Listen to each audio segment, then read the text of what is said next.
No. Hello, everybody, and welcome to today's Quality Gaming Podcast featuring Final Fantasy VII: The First Soldier. Today, we are going to be talking about Materia, and I'm going to be following pretty much the same format as I did last week, where I'm going to go question by question, read the responses, and have a little bit of fun along the way. So, most viable Materia is where we are starting at. That is a very agreeable graph. We'll get back to the graph, though. Sorry, I wanted to drink some water before we get too far into that. All right, what is the most viable Materia? Let's just start right into it here. First person says Cure. Y never fails to activate or be used, or to be of use, which is pretty good. We're gonna go pretty quick through these because we have all these questions. Some of them breaking it down this way won't make sense, but most viable is Fire. It's simply the fastest DPS and the most reliable crowd control. It outperforms all others. That is a very good argument for Fire. We have Blizzard. It's easy to use, won't damage you, no need to aim. Thunder and Fire are more powerful, but require more skill. Now, see, I like this response because we talked about this a little bit last week, and I was just talking about this in Less Than Ghost's stream, where Fire, or we were talking about my podcast from last week where we talked about viability, and there's multiple ways to talk about viability, and when it comes down to in this show, we're going to be talking about opinion. So opinions can be wrong, can be right. There is no right and wrong when it comes to opinion. There is, there's still facts and stuff like that. But we're talking opinions. And, so there's multiple ways to break down viability. And for me, one of the ways to break down viability is the skill floor. Is it easy to use? Blizzard is very easy to use. So it is a fairly viable. And viable, again, this game is very situational. And the idea is that we're going to break it down to find out what works most in most situations, and then we're going to break down the meta from that and so on. But we're going to go, topic by topic. And the easiest way for this, Blizzard is, again, it's very easy to use.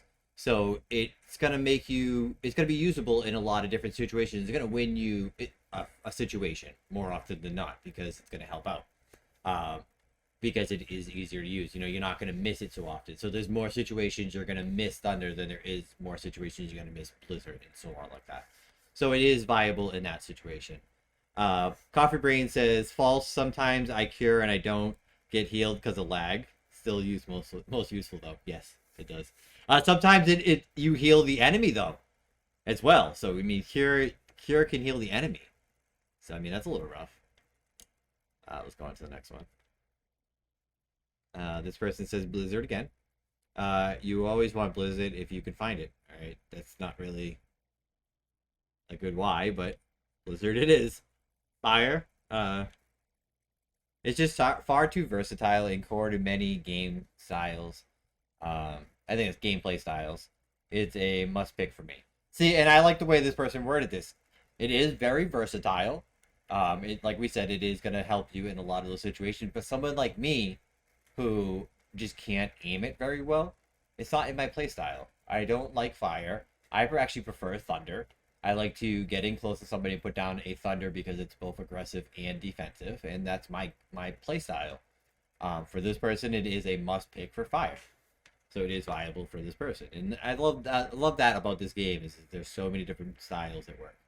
And we saw that this past weekend in my C server tournament.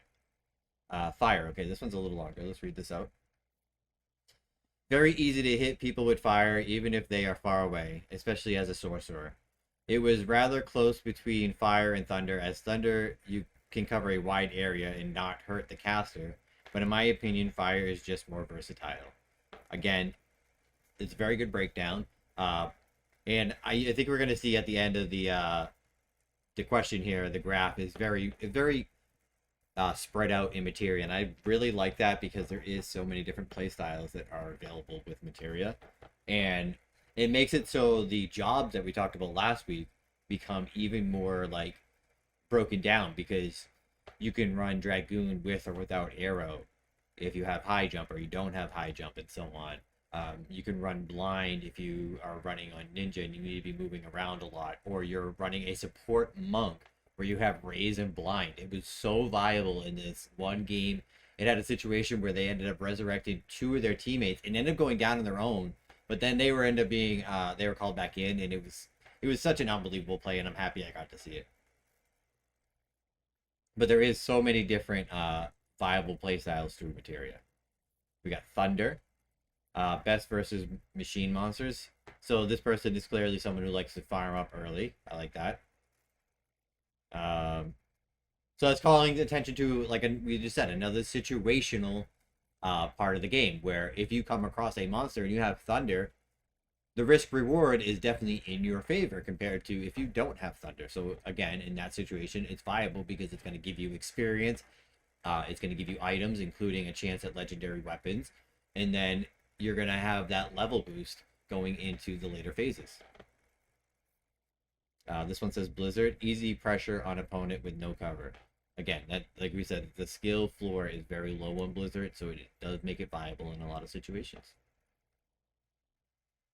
We have Cure again. Works every time. Coffee Brains says it doesn't work every time, guys, so we're going to have to fight Coffee Brains on this one. We're hopping in with Thunder. Oops, sorry guys. Powerful and flexible enough to be used offensively and defensively. It can easily lead to lethal damage too. See, this is what I was just talking about. And personally, I really like Thunder. I play Thunder quite often. And I'm going to give you guys a little bit insight into my nerdy, and we're going to step away from topic a little bit. I actually like to call my build on Warrior Eldritch Knight, and I do that because I play D&D, and I play an Eldritch Knight. And I personally did not pick Fireball specifically because everybody picks Fireball.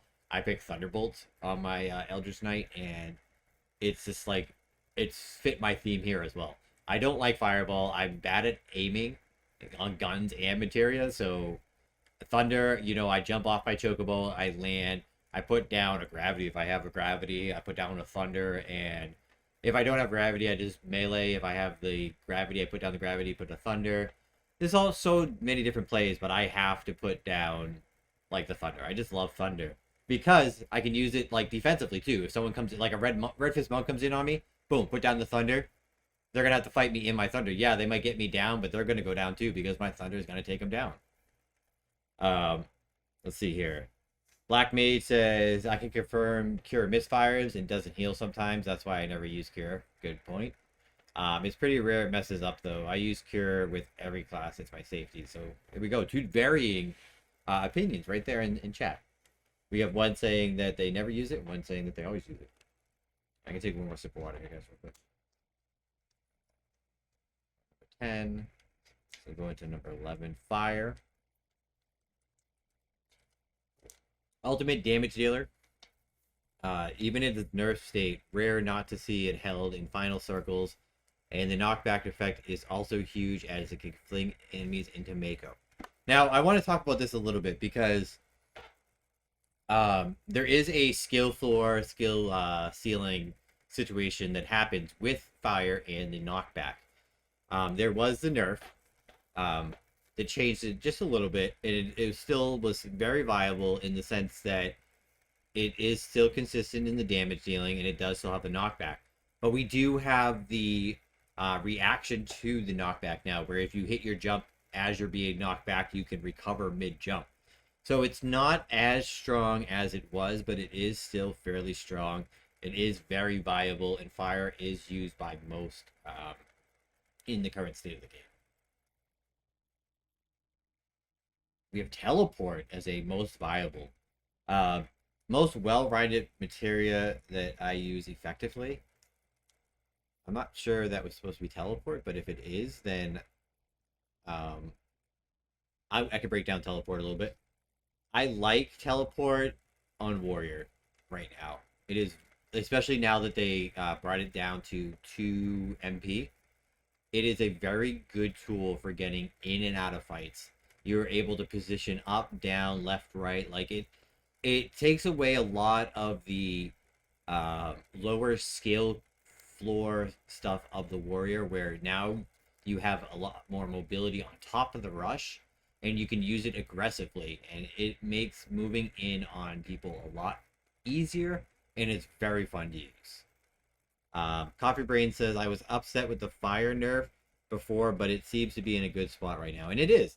I don't think there's very many materials that are overpowered right now, or I don't like to use that term. I use it because you guys like it, and it makes people get going, and it's good. It's good for business. But overplayed is what I like to say, because it is very strong right now. And the question, like we talked about last week, is it comes down to, does it take away play styles? Does it make play styles unfun to play? And we'll break that down a little bit more. If you took part in the questions this week, then you know that is a question we're going to talk about in a little bit. Sorry, just check my baby monitor real quick, and we're on to the next one. Another one for Fire. Easy to use, beginner friendly, does decent damage, and throws the enemy around, canceling their actions. Again, it is very user friendly, especially if you get the jump fireball down. It's not a hard maneuver, but it is a maneuver that does help if you can get it down. And again, it does all of these things. It does damage, it throws enemies around, and it's good for canceling their actions. It is a very well-rounded, viable materia. Black Mage says, teleport is good, but it's pretty rare that by the time you find one, you will have level 2 or 3 of another materia. And that's a very good point. Yeah, by the time you find it, you might have something better that you don't want to replace, or something that is situationally better, as we talked about earlier. Situationally changes a lot of this game. This is Blizzard. It's great for defense and offense. Level 3 packs a huge punch, and it's multiple hits. Again, we talked about how Blizzard is a very low skill floor materia, but again, we talked about that last week, where low skill floor does not mean that it is not skillful. You can make very skillful plays with low skill floor things. It just means that they're easier to master. Coffee Brains, I think that's going to come up in a later question. So let's hop on over to the summary real quick. Most viable materia. Here is the graph. Over 14 responses. The light blue is Blizzard. So Blizzard has 28%, which is just behind Fire at 35%. So Fire and Blizzard are our top two, followed up by Thunder and Cure. How do you guys feel about that? I feel like this is a pretty good representation of how materia is being used right now, where I think a lot of people are picking one offensive spell, much like I just said. Now, Sorcerer is going to be a little bit different. We're going to talk non-Sorcerer first, and then we'll hop into Sorcerer. I think that offensive, so you get either Fire or Thunder.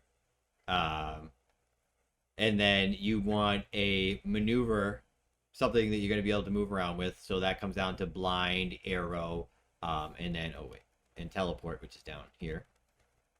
And then a utility from there. So, Blizzard or Gravity or Arrow, or I already said Arrow for move, but a Bio and stuff like that.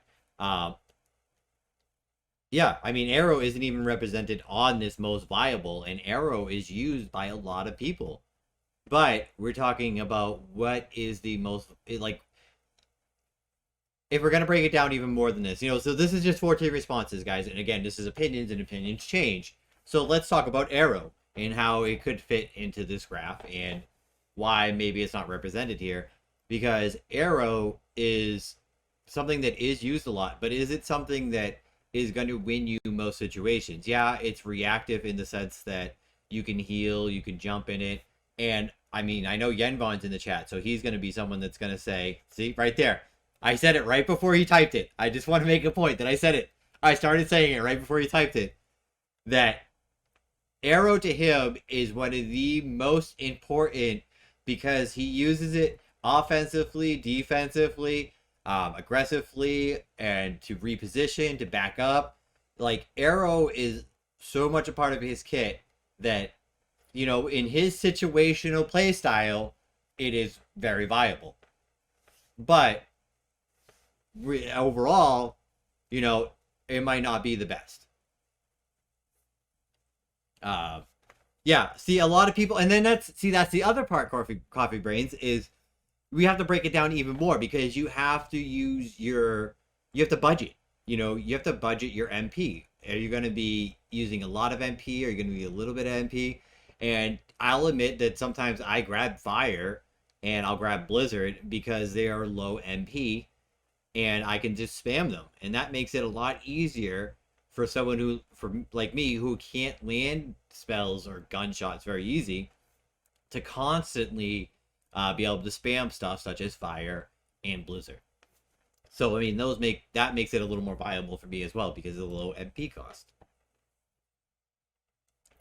Yenvon says if I can't find arrow, Cure takes that slot for me. See, and I think that's a 3 MP to 3 MP. So. Yeah, see, exactly. And that's why I have trouble with arrow. Like, I run it on Dragoon, but I know that I'm going to use it sparingly. And when I use it on, like, Warrior, I have to, like, I use it once, and then I go to use, like, a Cure or something, and I'm like, wait a second, I can't, because I'm already... So, like, especially if I use arrow and thunder, that's 5 MP gone immediately. And if I don't land that thunder, then I'm, like, in a bad situation. So I switched over to not using arrow, and I went back to Rush Warrior. But so, like I said, someone like Yenvon uses Punisher, and somehow makes it work perfectly. So different playstyles make different things viable, different situations, and so on like that. And that's why I'm having so much fun putting these questionnaires out and going over all of these things. Black Mage says, if a warrior gets a combo on me, I drop arrow to take him off my back and reset the fight. And that's like... That's what we talked about, the viability in situations, because arrow is very good in those situations. And Yenvon right there comments immediately, if I don't hit first melee, which Yenvon is a warrior main, I'm pretty quick to arrow out. And I have seen Yenvon do this time and time again, and from it he's able to reset fights and completely win them outright afterwards. And it's very fun to watch. So it is definitely a viable materia, but it was unfortunately not voted for very much today. So individually, least viable, someone says Fire right off the bat, so we're gonna get controversial right off the bat, and I like it.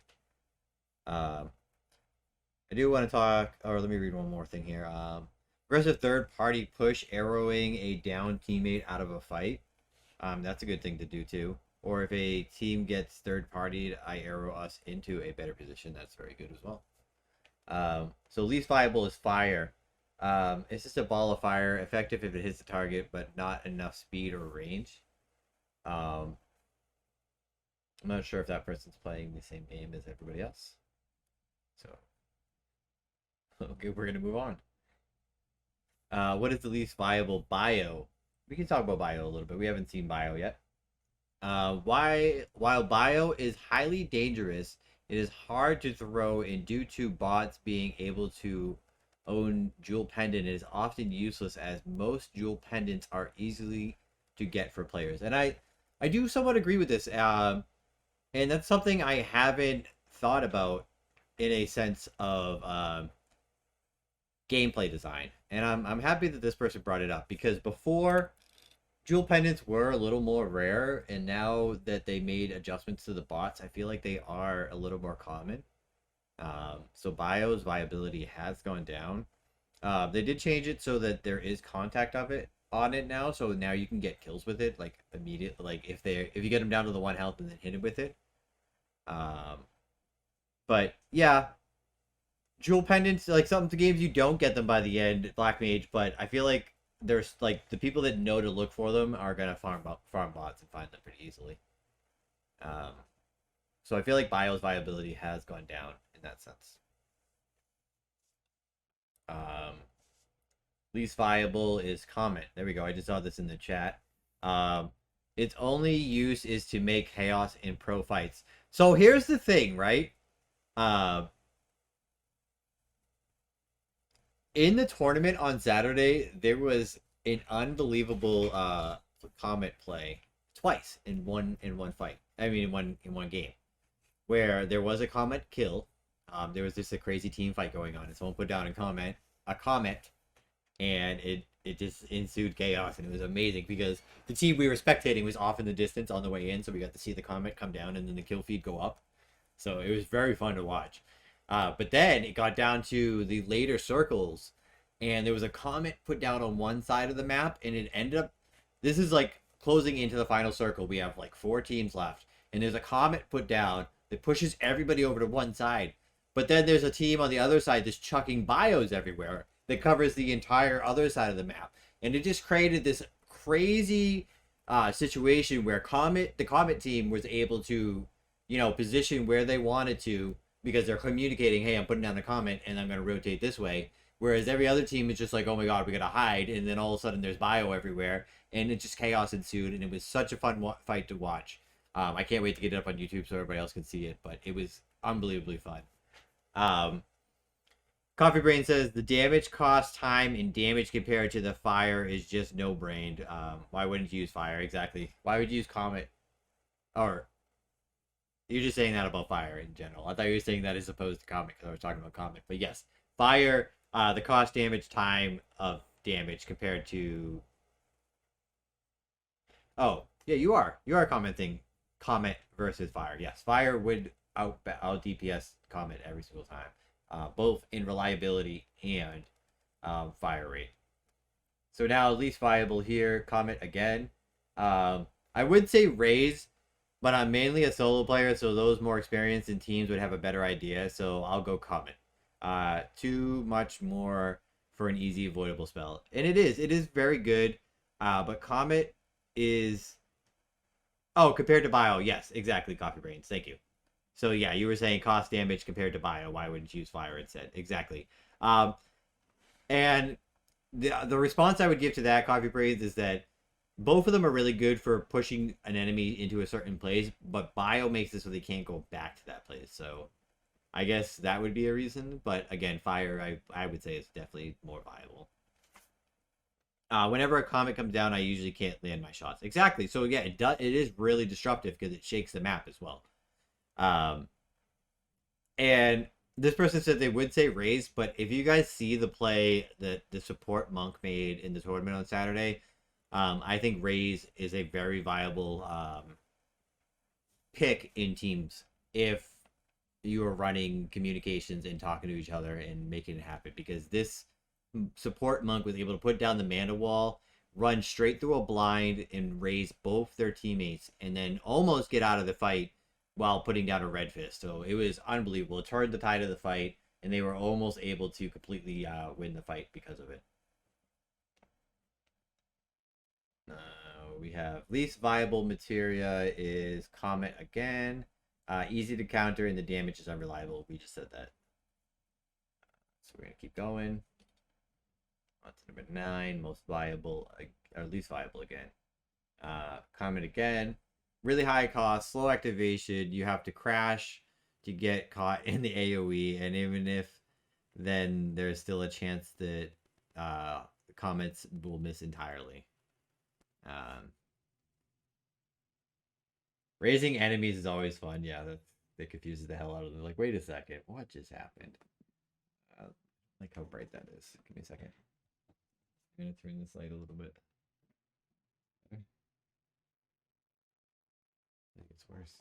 I think it's worse. Is that better or worse? All right.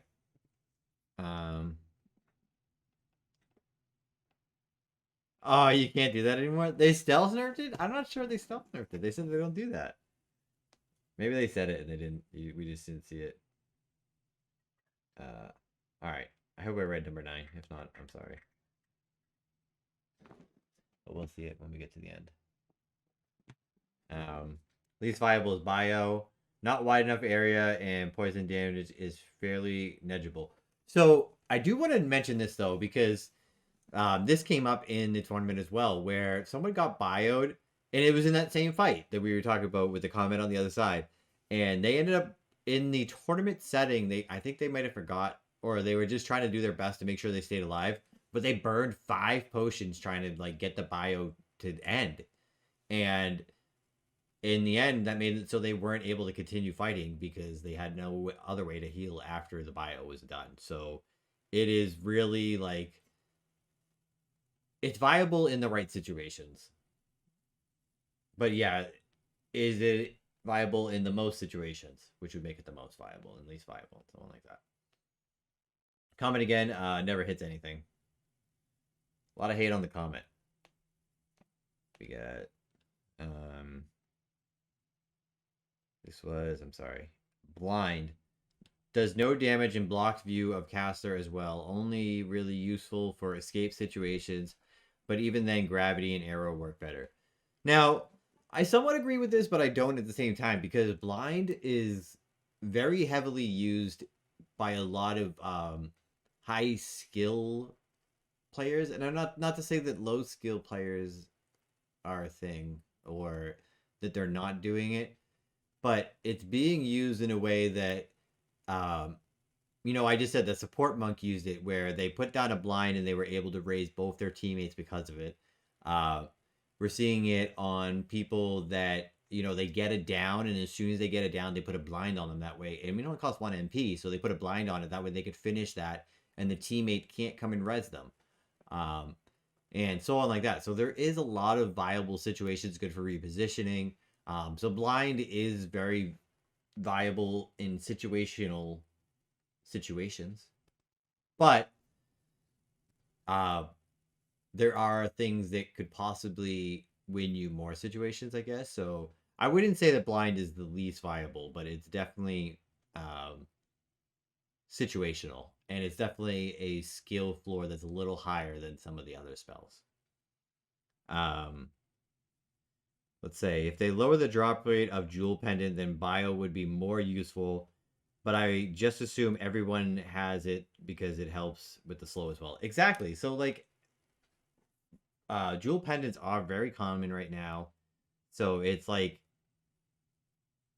I don't know. Right now, Jewel Pendants are just making bio unfun. Um Blind can be thrown way far compared to gravity through a range. Exactly. That's definitely an advantage over gravity. Um, 6, so we're back down to 5. Raise. You can use half your mana bar to revive your teammate instantly. Amazing. But by itself, it can't win. So this is clearly someone that probably plays more solo than teams, and we were just talking about how good Raise can be if someone on your team is running it, but it is something that has to be communicated as well. I was able to see somebody double raise somebody and almost well, they did turn the fight. They didn't win the fight. It ended up being a draw, and both teams ended up backing away. But they ended up trading 1-for-1 because they were able to raise their other 2 teammates that were already down when they were by themselves. So it was very good raise play. But I mean, that was a very situational fight. So it was good in that situation. But if that didn't happen, if the teammate didn't go down, then raise is kind of wasted throughout the fight or throughout the game. Teleport, very niche and not worth Materia slot. Now, we talked about this a little bit earlier where with the MP dropping down to 2, it is very rare now, so it is still a very niche pick. But with it being down at 2 MP, if you do find it, it's probably worth picking it up and using it either until you find something that fits your playstyle a little better, or using it as a way to get here and there around the map. And like I said, it is very good at helping the warrior with the things that it struggles with, which is the vertical fights. So, number 3. comment. Such a waste of MP. See more players kill themselves trying to use it than killed other enemies. Let's see. I want to read what some of these people are saying, so let's go one more, and then I'll read the comments in the chat, and then we'll read the last one. This one says comment as well. It costs too much, and 9 out of 10 times it will do nothing but zone, as it is very easy to avoid. And then, see, that's kind of what it's for, though, is zoning, and that falls into that, you know, viability situation where it's going to be good in certain situations, but the number of situations is quite low. Let's see what we have here. If you carry rage, you have to always be aware of your teammates. Yep. If one of your teammates is a warrior berserker, I think you mean Punisher, like Teddy. Raze won't do much use since he won't get down, then immediately killed. Exactly, yeah. Or you could say berserker, like you mean someone who's aggressive, and if they do get down, they're going to be killed immediately. And the person with Raze is far away. Comet is more of a zoning tool like Thunder, but bigger trigger radius. Yep, but the cost is way too high. Sometimes when I'm in Comet, I feel like a cat still dodging the meteors. All right, and let's read our last answer here. Number 1. And we are on right here.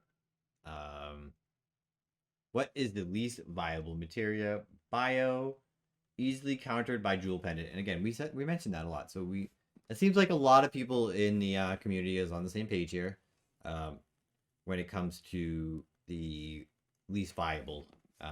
Seems like Comet and Bio are the two that are the most. So let's look at summary. We can go down to least viable. 50% of people said Comet. And 24% of people said Bio, and then the rest are about 7% each. And Yenvon says Nerf Jewel Pendant, buff Comet. So yeah, I think maybe if they just take the Jewel Pendant off the bots, like, oh, so we're gonna see that in tournament play if and when we get the custom lobbies, and if and when we're allowed to turn off bots or whatever customization they give us. I think it's going to be really nice to see the difference in that, because I didn't even think of the bots having Jewel Pendant now and how that has affected the use of Bio. And I think that is a very good thing that we should look into and study in a sense.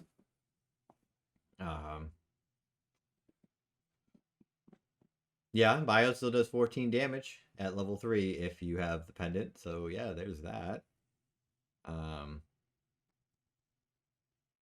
Yep, 1 item nulls 2 materia. Well, it doesn't null 2 materia. It only nulls Bio. It just takes away the slow on other ones. Right? Or what other materia does it null? I'm probably just being dumb, honestly. It happens. All right. Let's move on to the next one.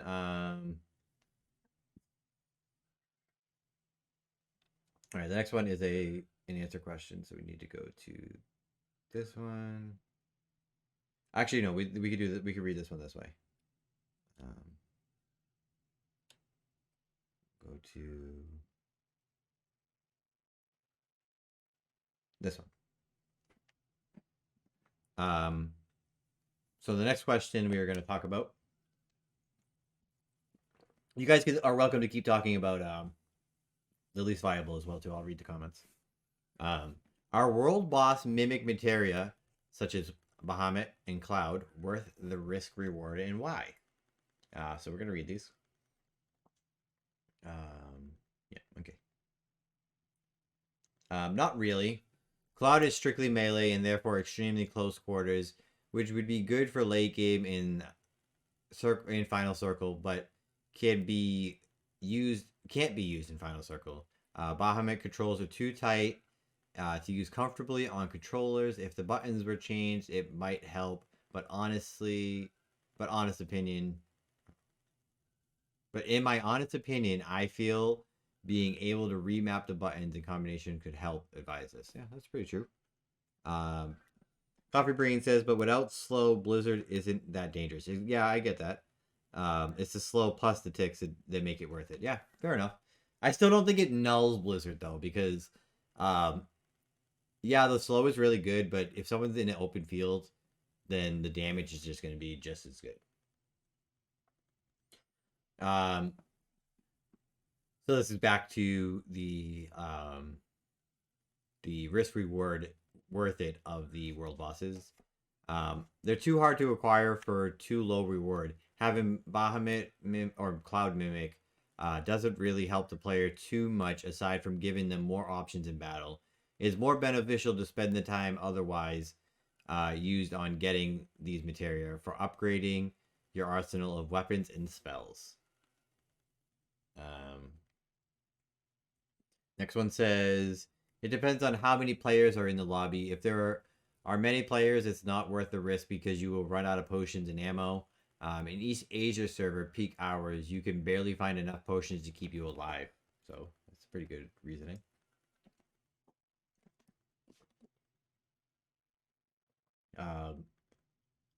So are the world boss risk reward worth it?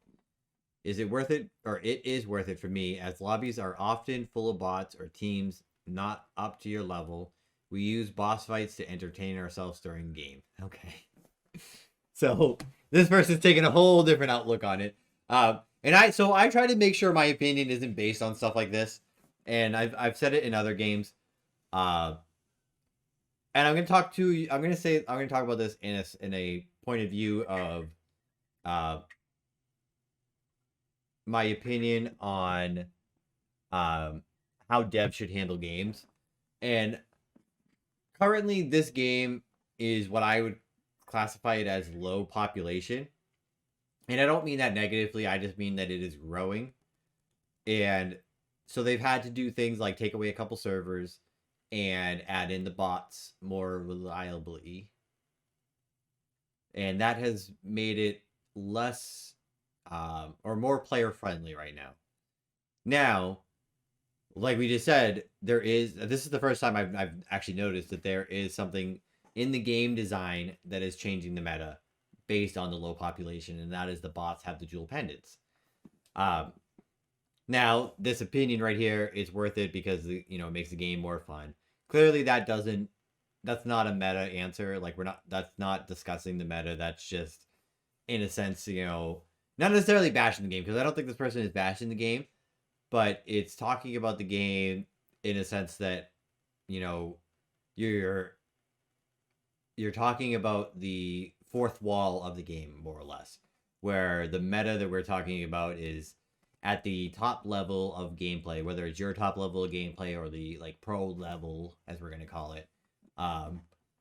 So you have to make sure that when we're talking about these metas that you're talking in a sense that you're not talking about the designs of the game in order to alleviate our stress.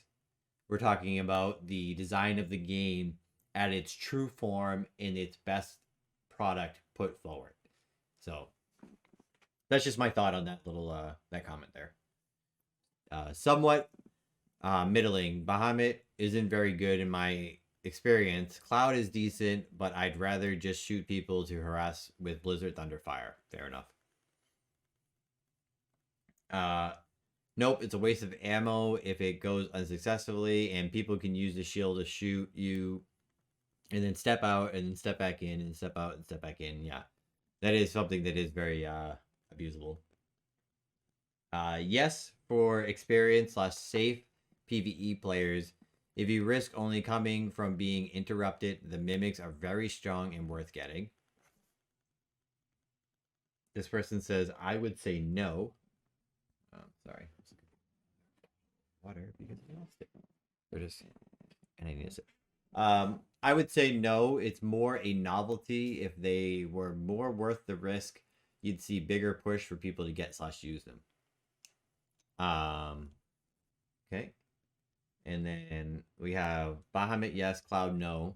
Bahamut has mobility and does decent damage. Cloud, not so much, and is a lot harder to kill. Let's see what Coffee Brain says here. Coffee Brain says, I have certainly felt like lobbies have been pretty barren lately. Maybe the map is too big for the amount of players. Lots of wandering and searching. Hopefully we get a new map smaller like Senior Corp or something.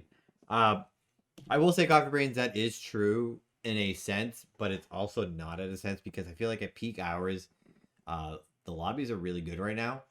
I don't think it's where it was at the beginning of season 2, but I feel like they are still pretty good. We still have a pretty strong community going.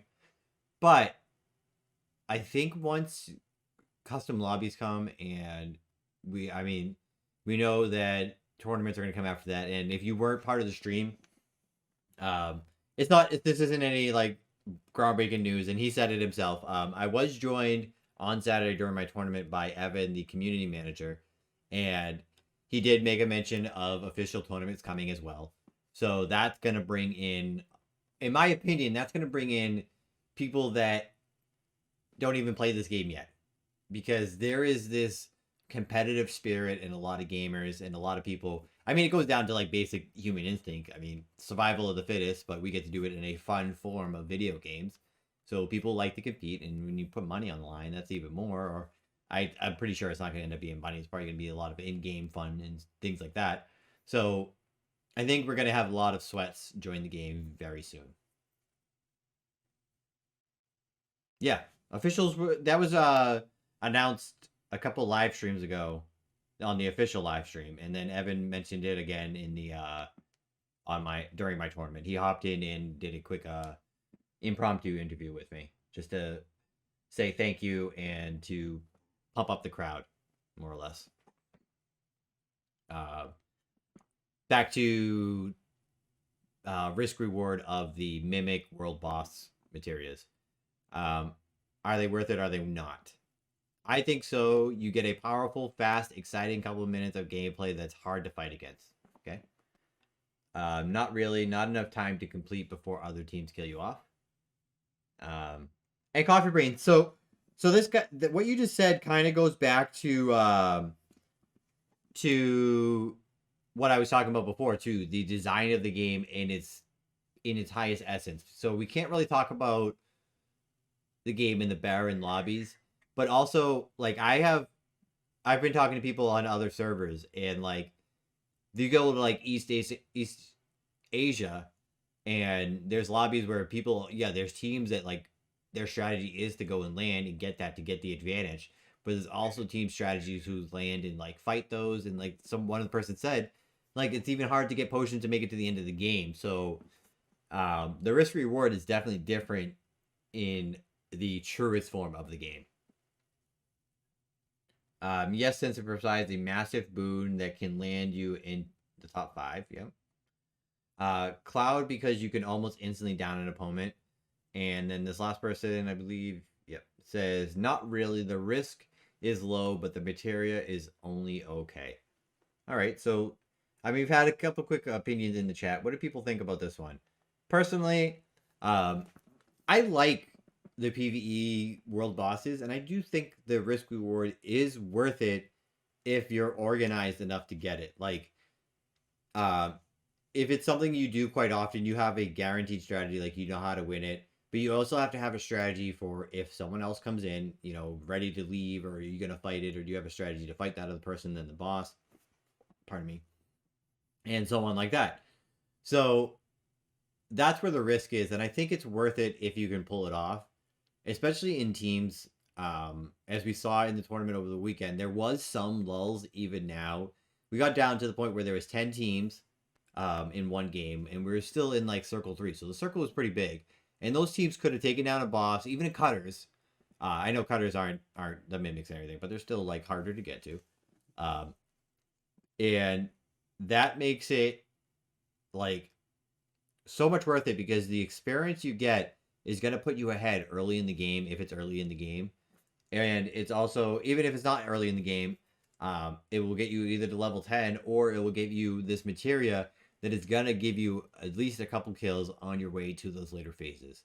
So I definitely think that it's worth it if you have a coordinated play and or team, but it may be harder if you were playing just for fun with your friends without communication, or with random teammates and stuff like that. So I think the risk reward is definitely in a good place if it's used correctly. But I think overall I really like these PvE things in the game because they add an element to even tournament play, because you're going to have people land, and is it worth it to land and go after these world bosses in order to get these easy kills of these high skill players. So I think it might be really worth it in the right situation. Yedvon says you have to have experience both fighting them and using them, otherwise it's not worth it. That's a good point.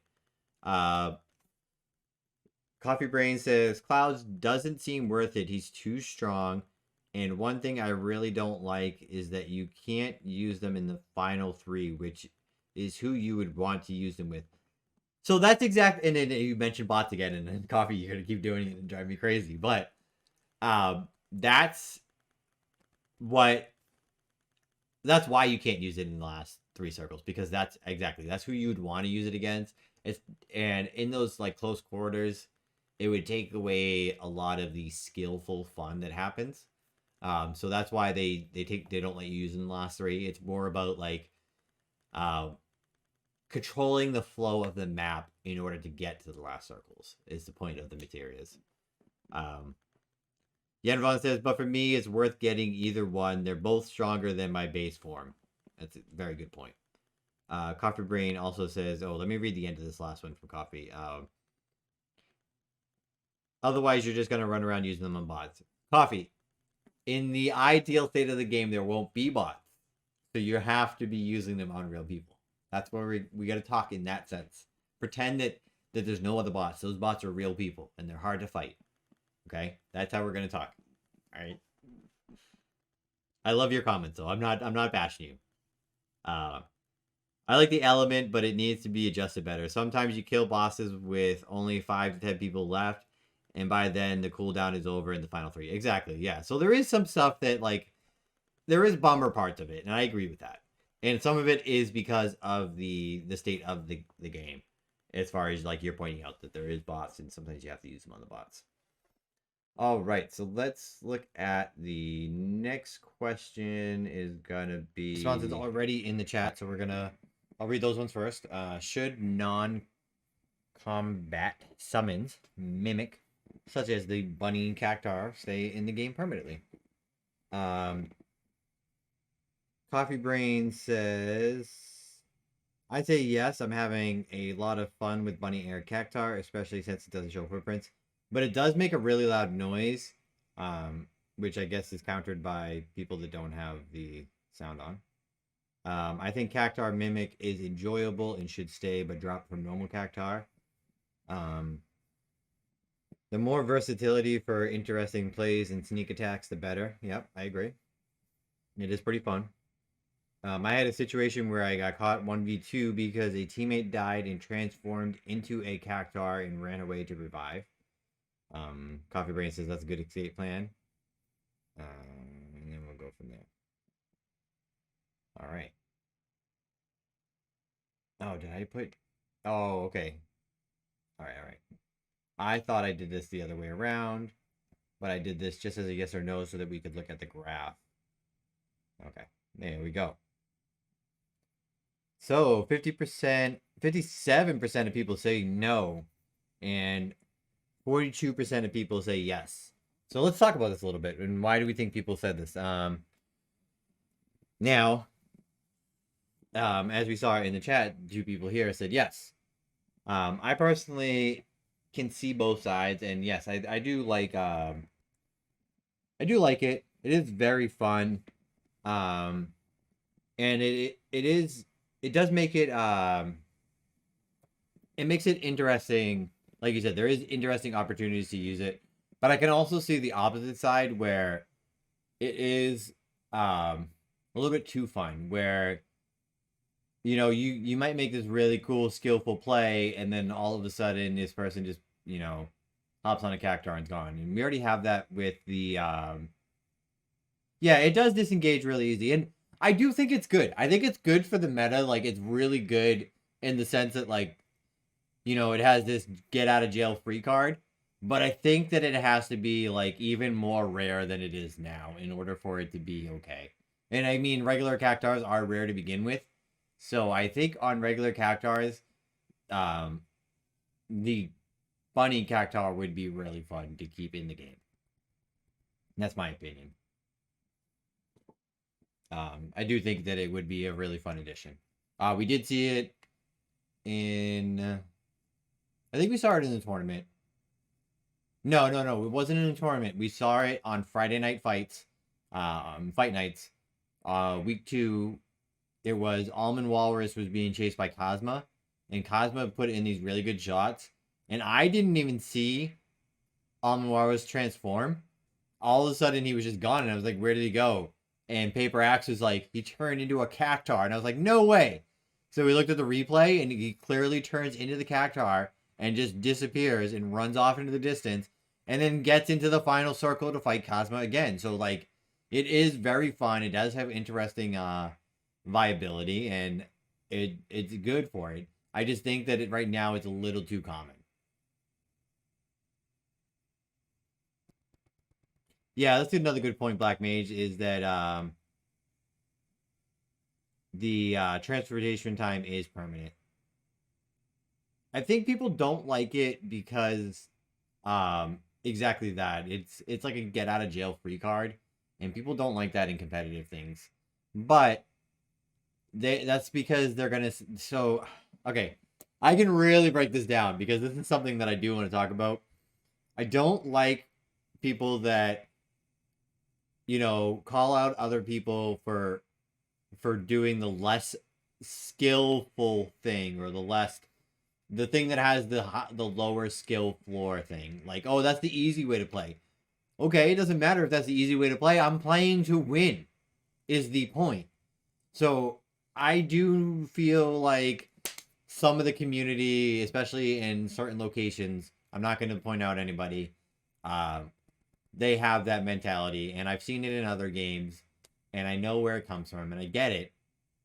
But it's a competitive game. It's not about that. Like, we've talked about it. Like, just because Warrior has a lower skill floor does not mean you can't make skillful plays on it. We see it time and time again. Legit Vocals does a ton of fun stuff on it. We see Yenvon, who we talked about, runs his arrow so perfectly on it that it's just like even more mobile than a Rush Warrior when he's running Punisher, and it's unbelievable to watch. Then that's like a skillful play on a lower skill floor, you know, thing. But people get so worked up because they got beat by something. Oh, I was trying to play this game the hard way. No, you weren't. You were trying to win and you lost. Get over it. I'm going to guess that those are the people that are saying no. End of my rant. Let's see what people say here. Since the transform is perm, they can run around the whole game. Yeah, until final circle. I don't think that's what happened on Fight Night. Because I know that the players that did it is someone who is very aggressive as well. So I don't think that's the situation, but yeah, it should be a little more rare than it is now. And there should be a cooldown on how long you can stay transformed. All right. All right, so we're gonna go into our meta questions. Yeah, we can read this one here. Oh, here we go. Let me read Coffee Brain's thing here, and then we'll get into meta question number 1. I'll leave it on the screen there, though, so you guys can see it.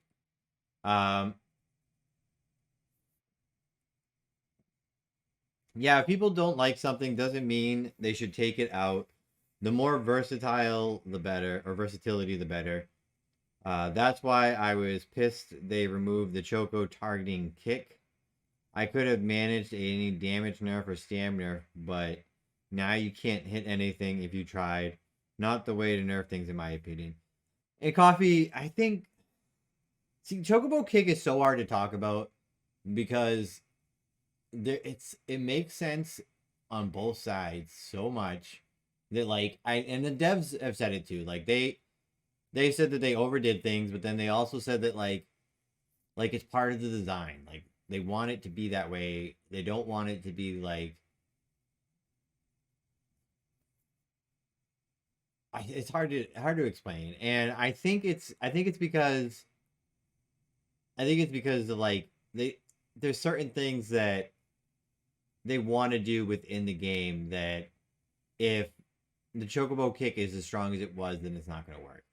And I just think that right now that yeah, maybe they do need to like adjust the damage up a little more or go back a little bit or something.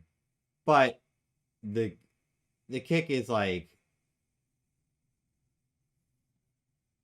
yeah, I think it maybe just a little more damage. Sorry, I'm trying to think about it, and I think if they up the damage and or if they lower the stamina cost again, then it will at least be an option. But we're gonna have to wait and see. I think that I like them as vehicles. I honestly like them as vehicles. Even when they were strong, I used them only as vehicles. I used them as ways to jump over people and drop down on them, and that's still my play style. Like I always do that. If you see me in a lobby, you're most likely your best bet's just to aim straight up because that's where I'm gonna be. So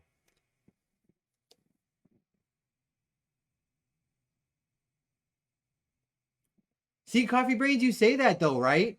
But then Yenvon lands a kick on his chocobo almost like every single stream. So like I feel like maybe I'm just not good at it. Not to say you're not, but then I see Yenvon do it so consistently that like I just don't even know what to say. Like I'm so on the fence.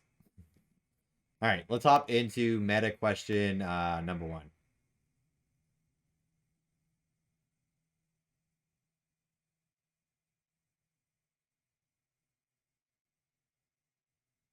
All right, so let's go. Was gravity over adjusted, under adjusted, or adjusted correctly? Why?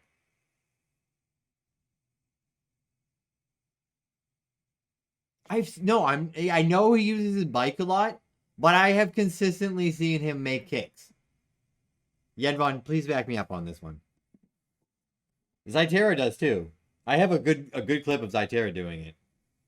In my first fight night week, or no, it was her versus somebody else. I think in a fight night. In case you guys are wondering what I'm fidgeting with, it's cold in my basement, so I'm putting my arms in my. I don't want it on camera, but I'm putting my arms in my my robe. Um, no, I swear, like you guys were just doing that last week. Anyways, um, no, see, that's the thing, Edron, is because I'm not saying like I know you don't go out of the way to use yours, but I know that I have seen you recently like take someone else's chocobo or take your chocobo or just take a random chocobo and kick somebody with it because you're good at landing the kicks on them. So I think that I'm just bad at landing the kicks on them is what I'm trying to get at. And not, again, not to say Coffee Brains is, but maybe that's what's going on, Coffee Brains. I don't know. I'm just teasing you. You're probably better than the game than I am. Actually, I know you're better than the game than I am. I don't play enough.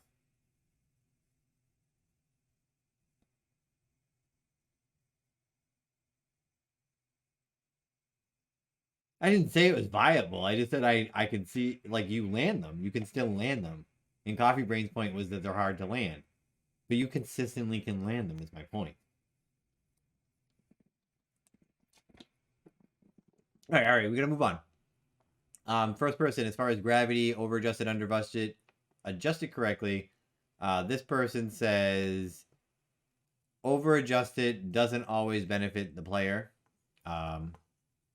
Adjusted correctly, it's still one of the strongest materia, but it was nerfed hard enough. It fell off being an oppressive meta.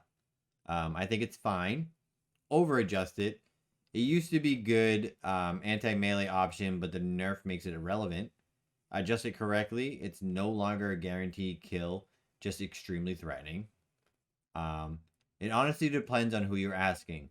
On one hand, the speed change makes it easier for victims to escape, which can make them seem more fair.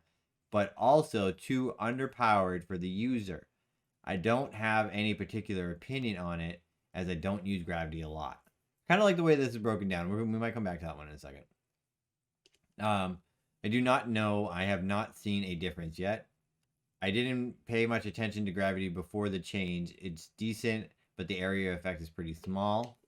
This person says adjust it correctly. When people throw gravity down now, there is actual chance to survive compared to guaranteed death. It's good now. I feel it was adjusted correctly. I use far less. It's used far less, and you can get out of it much easier. It's no longer a almost guaranteed kill. I think you are rewarded for placing it strategically versus just throwing it at an enemy. That's a good worded. I really like that response. We're going to come back to that one, definitely. I'm going to move the whole thing. And these last three say I don't really use gravity. Adjust it correctly because people can now counter it without much issue. Adjust it correctly. Those who rely on it can still use it in the way they did before, but at least there's a chance to fight back now. Again, that's another good worded one, so we're going to try to get both of these. Yeah. Let's see what we get in the chat. So you're saying they're not hard to land because of one player supposedly lands them. Come on, Koala. No, it's not because of one person. I'm just saying that Yenvon is a skillful player who consistently can land chocobo kicks. So I am saying that I am someone who is... I'm not saying that you are. I was comparing me and Yenvon. I said Yenvon is someone who consistently can do it. I am someone who cannot, and I struggle with the kicks. Therefore, my opinion is that it's not hard to land them. I just suck at it. Anyways. But yeah, I'm also teasing you relentlessly at the same time and being an ass. So, what I'm good at, all right? All right, so I really want to talk about these two right here. The first time he misses one, Coffee Brains is gonna DM me relentlessly. I know you are. That's why I engaged you back. I feel it was adjusted correctly. It's used. I'm reading this one again because I really like it. It's used far less. You can get out of it easier, and it's not a guaranteed kill. I think you're rewarded for placing it strategically versus just throwing it against an enemy, and that's what, like, that's why I think it was adjusted correctly, and I'm really happy with where gravity is now, because in the tournament on Saturday we saw a decent amount of gravity. We didn't see gravity getting land a lot, but we saw it being placed in order to push teams to counter Dragoon drops, to outmaneuver Red Fist or melee if they got in close, and so on like that. So it was used like consistently, but it wasn't used in the sense that it was before, where people were just like, oh my god, warrior's coming at me, jump, gravity, haha, you can never move, I'm gonna laser you down, you're dead. It's not like that anymore. It is fitting into the viable situations that it should fit into now, and I'm really happy that they only adjusted one thing at a time too. They were like, hey, let's try this. If it works, then we don't have to do anything else, and they did. And I'm really happy that they admitted that it wasn't just gravity that was the problem. It was the gravity plus the slow from Blizzard mixing together that was also causing that issue. So they made it so that it doesn't stack anymore, and that's a really good change. So I'm really happy about the way they changed it. I don't think Coffee Brains, I'm not sure if I saw a Dragoon land on it, but I know that they were tossed down in order to make it so a Dragoon could not drop on them. And then the other one that I really liked was adjusted correctly. Those who rely on it can still use it consistently. Oh, did someone just add an answer? I think someone just added an answer. No. Something weird just happened with my phone, though. Anyways. Meta question. Did I name them both Meta question 1 by mistake? What is going on my phone here? I think I was zooming too much. There we go. I named them both Meta question 1 because I'm an idiot. And then we're on the last one. Oh, what is going on? I have to go real slow. That's what she said. Anyways.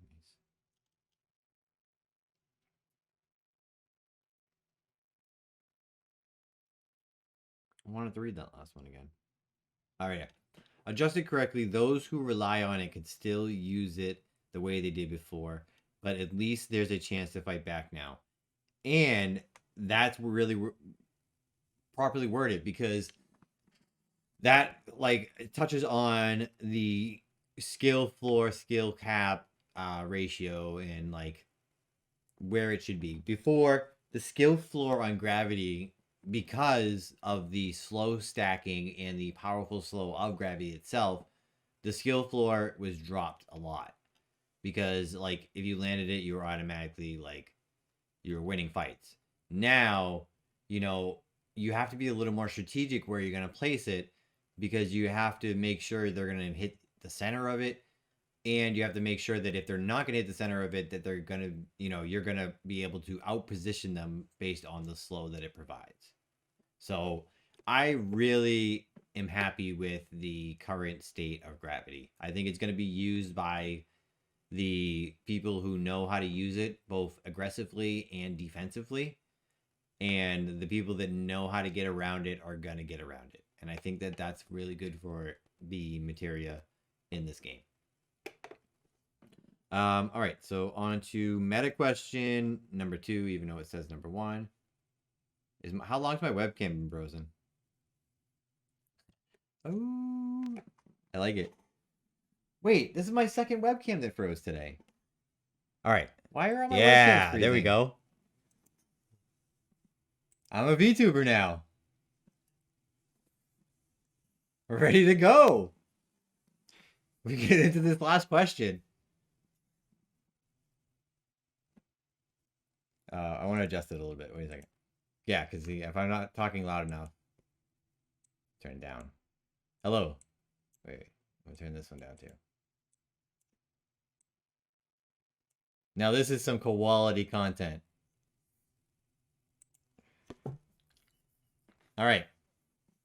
The backup plans. I always have backup plans. All right, so before we get into this last question, I actually want to, now that this has happened, I really want to talk about this.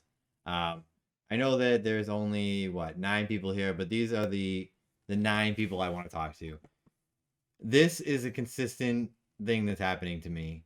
And I feel like I'm not putting out, like, you guys, I love you guys. You guys are giving me compliments left and right. I'm what I feel busting my ass. But I feel like I'm really behind on the quality that I want to put out. Like, I try to do replays and things, and I'm trying to have multiple camera views, and every time I try to do something, like right here, I'm not even joking, 2 webcams have crashed on me tonight, and the only way I can fix them is to shut off my stream. I'm not going to do that. So I'm into backup strategies here. I have backup strats and backup strats. It happened to me on the tournament. It happened to me today.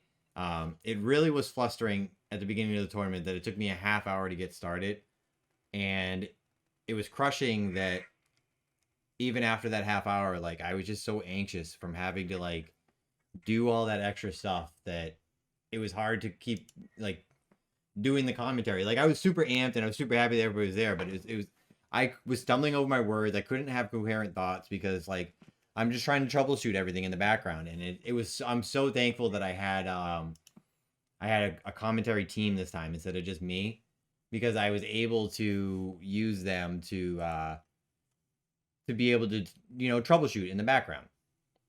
And if I had not been able to troubleshoot in the background, there would have been a lot more like issues going on. And it's unfortunate because I really want to be able to put out like this super good quality content.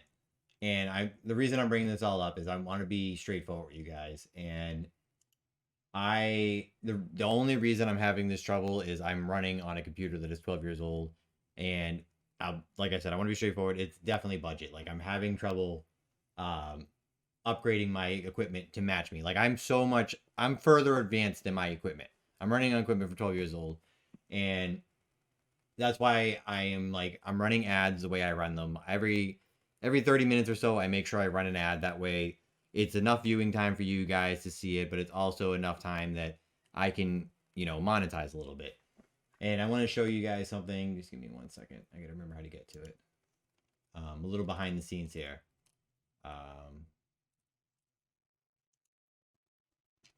Because I want to talk about how I want to use it. And that is this one right here. So this is my Twitch payout, and I'm just going to show you this real quick. I have never had a Twitch payout, and in order to get a payout, you have to make $100. I'm at 81.81. All right. So here is my new goal for the stream overall.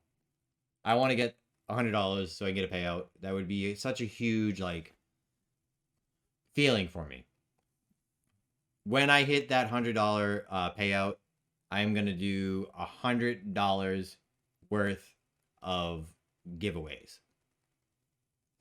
I want to make it a point that any money that is coming into this stream, yeah, it's for me to this is a business for me. This is my job.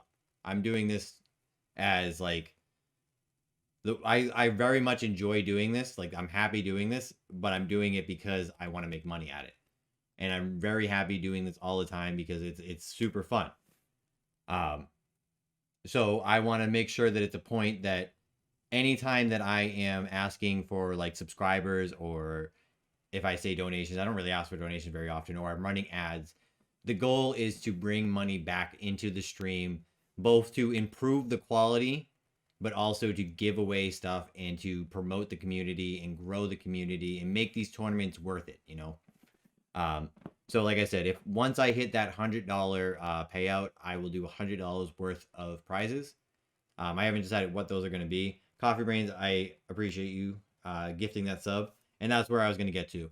The best way for you guys to support me is going to be subscriber in the channel, as well as bits and so on, stuff like that. I'm really happy you gave that to Edu, though, because he is someone that's been here from the beginning. I appreciate that a lot.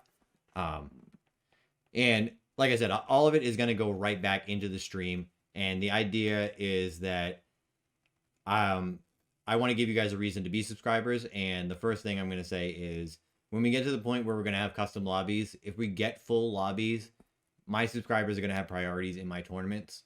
I know that's not always fair, but that's the way it's going to work. I'm running these tournaments, so subscribers are going to have priority in these tournaments when we get to that point. If we don't ever get to that point, fine. But when we get to that point, subscribers will have priority. There's also going to be subscriber-only channels in my Discord, as well as subscriber giveaways that go through the Discord in those channels. There'll be subscriber events, as well as subscribers will get a 10% discount on my art store once I have it open. Some people have seen some of my art, and I owe a lot of art to a lot of people right now, which is why the store is not open. And again, the reason the store is not open and the reason I owe the art to those people is because I want to make sure I'm giving the proper quality of a prize that they earned, by working hard. So I want to make sure I work hard and give them the proper quality. There is some really cool designs that I'm going to be putting out soon. So that's the end of my little my spiel there. I appreciate you guys listening.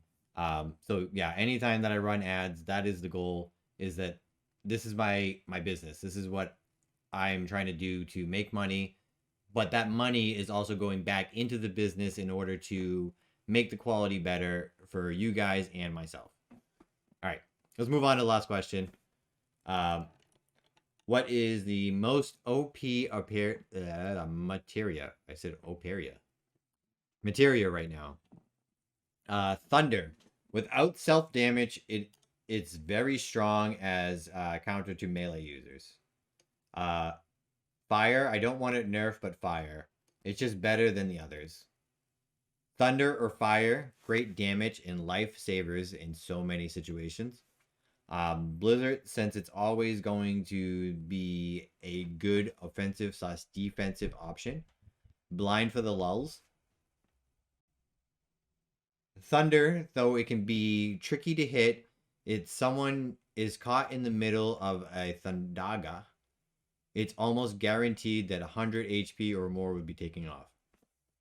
I definitely agree with that one. That is a very, very, very strong one. Blizzard, small damage but slow / stagger. You can just enough to get the slower stagger is just enough to get you a kill. Blizzard or arrow. Blizzard allows for pressure without exposing yourself. An arrow is a great movement tool even without playing as Dragoon. I'd say fire, but it requires you to be able to read your opponent well to hit with it every time. And it is because of this I consider it maybe the most balanced. Not really OP, but most powerful is Thunder because it can lead to lethal damage in one cast. After Gravity, balance change, I don't feel like anything is broken, but I would say fire is still the best.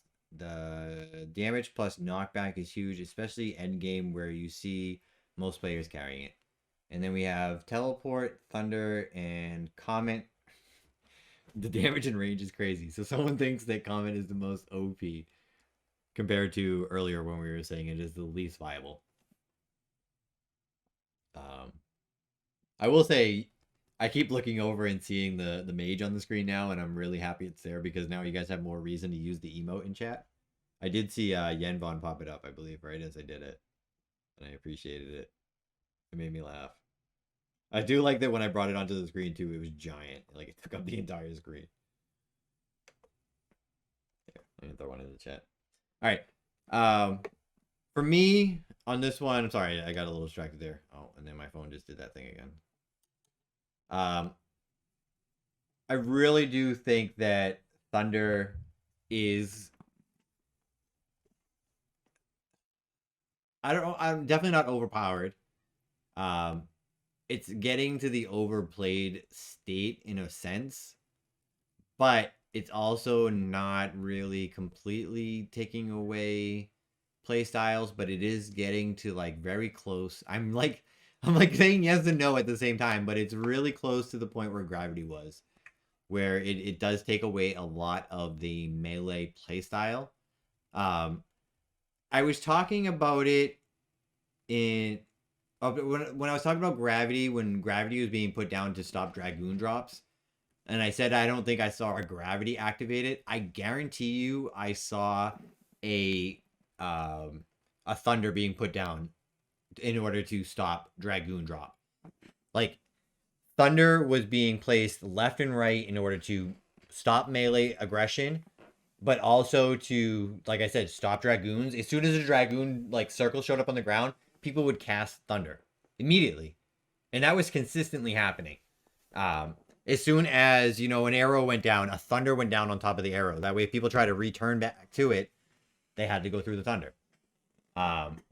So it was a lot of really like strong Thunder play in my most recent tournament, and I think that really is like where Thunder's at right now. I think that it is very strong, and I think that it's very situationally strong as well. Do I think that it's overpowered? No. Do I think that it's overplayed? Again, I think it's right at the line that Gravity was at pre-nerf, where it was almost a certain kill. Right now, it's not a certain kill because you can get out of it, and that's what the counterplay is. But it's super strong right now. Like, I got into a fight with a Red Fist Monk as a warrior, and Red Fist activated, so they won the fight, obviously. But they ended in my Thunder that finished them off. Because my Thunder did, over 100 damage. So it is very strong. I think that there is going to be some kind of change that happens to it very soon. Much like the change to the Monk.